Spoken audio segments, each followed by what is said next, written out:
Hey guys, in today's video I'm going to show you how to fix drag and drop and copy and paste not working in VirtualBox. This usually happens when guest editions aren't installed correctly, and the fix is pretty simple. Let's get started.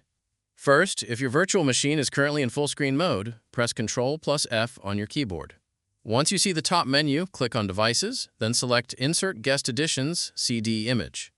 Now go back to View and switch to Scaled Mode.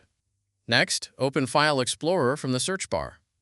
On the left side, scroll down and click This PC. You should now see VirtualBox Guest Editions listed.